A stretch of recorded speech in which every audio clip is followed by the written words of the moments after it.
आज हम बात करेंगे कैसे इंडिया गठबंधन की मीटिंग में अखिलेश यादव ने तालमेल का सवाल उठाया तो कांग्रेस की तरफ से राहुल गांधी ने उसका जवाब दिया। साथ ही जानिए कि कैसे अब एनडीए के एक साथी अपनी सीटों का दावा कर रहे हैं। तो चलिए पहले बात कर लेते हैं आज की यूपी में इंडिया गठबंधन की। तो आज इंडिया गठबंधन की मीटिंग में अखिलेश यादव उत्तर प्रदेश से पहुंचे। ये मीटिंग बंगाल चुनाव के हार के बाद और केरल में मिली जीत और तमिलनाडु में मिली जीत और असम में मिली हार के बाद हुई।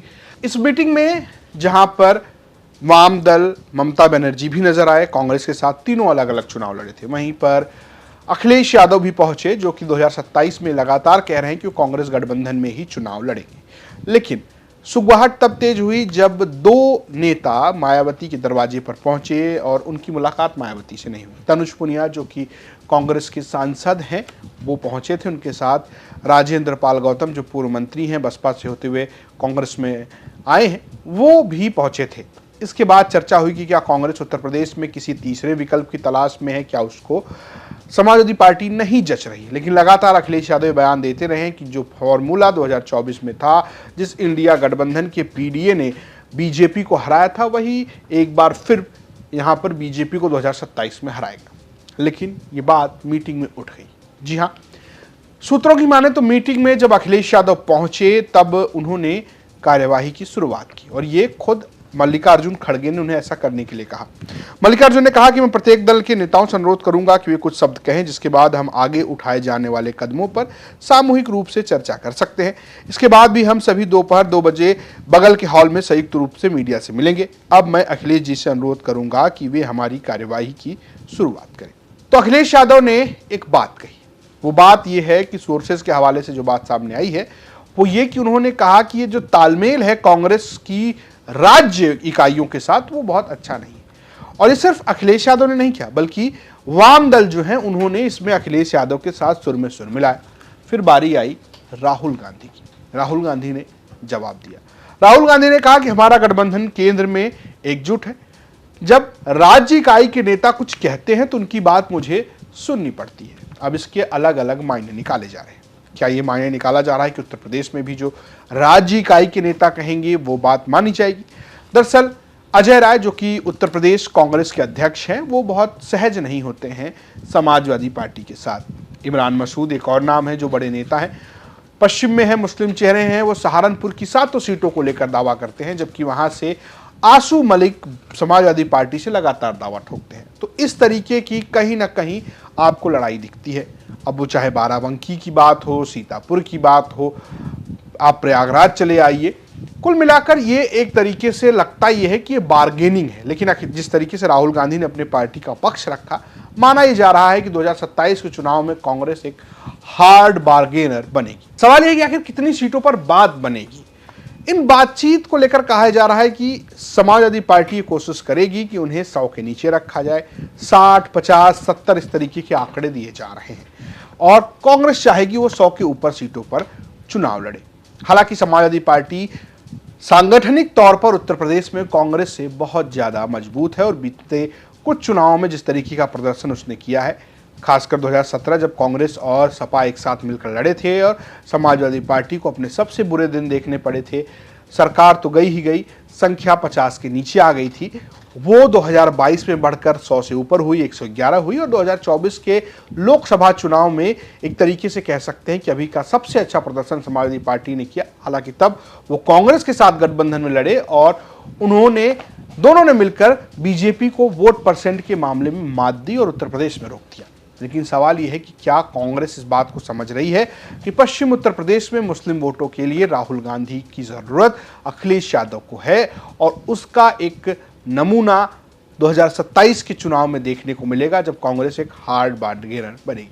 हालांकि इंडिया गठबंधन में चर्चा चंद्रशेखर आजाद की है, मीटिंग में नहीं है लेकिन बाहर है कि क्या चंद्रशेखर आजाद जो भीम आर्मी के मुखिया हैं, आजाद समाज पार्टी के हैं, क्या वो इस गठबंधन के साथ नजर आएंगे क्या नहीं। उत्तर प्रदेश में और बहुत छोटे छोटे दल हैं जो कि एक जाति विशेष की राजनीति करते नजर आते हैं, जिसमें से अभी तो अगर आप देखेंगे तो 4 प्रमुख पार्टियां जयंत चौधरी की आरएलडी, ओम प्रकाश राजभर की सुभाषपा, अनुप्रिया पटेल की अपना दल एस यानी सोनेलाल और संजय निषाद की निषाद पार्टी बीजेपी के साथ है।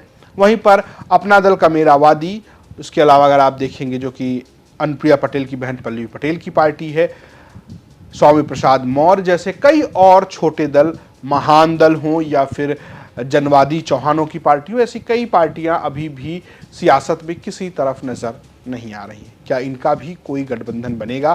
क्या ये इंडिया गठबंधन के साथ कहीं साथ नजर आएंगे? ये सारे सवाल चुनाव आते आते साफ हो जाएंगे। अब बात करते हैं दूसरे चर्चा की, दूसरे अंदर की बात की।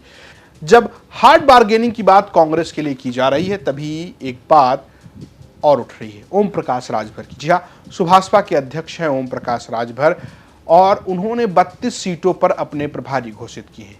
इसमें गाजीपुर से अगर आप शुरू करेंगे तो गाजीपुर, मऊ, आजमगढ़, बलिया, जौनपुर, बनारस, इसके अलावा भदोही, और अगर आप जाएंगे तो आगे सीतापुर, बस्ती, बाराबंकी और इसके अलावा पश्चिम में मुरादाबाद तक उन्होंने लगभग 32 विधानसभाओं में अपने प्रभारी घोषित किए। माना जा रहा है कि 32 विधानसभा में जो प्रभारी घोषित किए गए हैं ये बीजेपी के सामने 32 सीटों का प्रस्ताव है। जरा सुभाषपा के राष्ट्रीय प्रवक्ता, महासचिव और ओम प्रकाश राजभर के बेटे अरुण राजभर को सुनिए। सुहेलदेव भारतीय समाज पार्टी ने उत्तर प्रदेश के 32 विधानसभा सीटों पर अपने प्रभारी सह प्रभारी की नियुक्ति किया है। ये प्रभारी सह प्रभारी संगठन के निर्माण करने के लिए और आगामी विधानसभा में बूथ स्तर से लेकर के विधानसभा स्तर के संगठन को बेहतर बनाने के लिए कार्य करने का काम करेंगे। 32 विधानसभा सीटों में ऐसे भी विधानसभा सीटें हैं जहां 2017 में हम विधानसभा सीटें जीते थे। 2022 में वो विधानसभा सीटें हम सेकंड रनर रहे हैं। उसमें से 3 विधानसभा सीटें ऐसी हैं जो वर्तमान में भारतीय जनता पार्टी के पास हैं। बाकी सारी विधानसभा सीटें जो हैं वो समाजवादी पार्टी के पास हैं।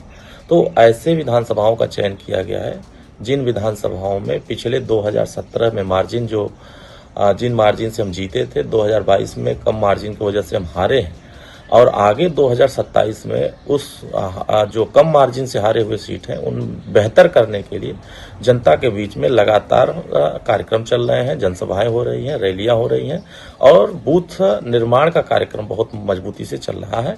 लगातार समीक्षात्मक कार्यक्रम भी चल रहे हैं।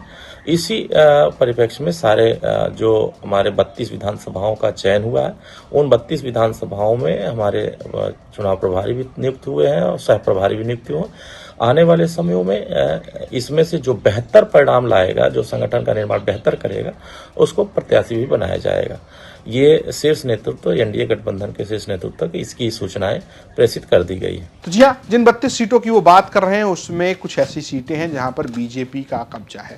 हालांकि कुछ ऐसी सीटें हैं जो बड़ी दिलचस्प हैं, जैसे कि मलहनी से अभी बीजेपी लगातार चुनाव हार रही है। वहां पर समाजवादी पार्टी के दिग्गज नेता रहे पारसनाथ यादव के बेटे लकी यादव विधायक हैं और यहाँ पर बाहुबली नेता धनंजय सिंह चुनाव लड़ते हैं। तो माना जा रहा है कि ये सीट ओम प्रकाश राजभर को मिलती है तो वो यहाँ से धनंजय सिंह को लड़ा सकते हैं। ऐसे ही मऊ सदर, जहाँ से उन्हीं की पार्टी के विधायक हैं अब्बास अंसारी। हालांकि अब्बास अंसारी अब समाजवादी पार्टी के ज़्यादा नज़दीक बताए जाते हैं। ऐसे में वहाँ से ब्रजेश सिंह के चुनाव लड़ाए जाने की भी चर्चा है। ओम प्रकाश राजभर ने अतरौलिया सीट से भी दावा ठोका है, जो निषाद पार्टी के विधायक हैं वहाँ से। तो कुल मिलाकर आप देखेंगे कि कई सारी ऐसी सीटें हैं जहाँ पर वो दावेदारी कर रहे हैं।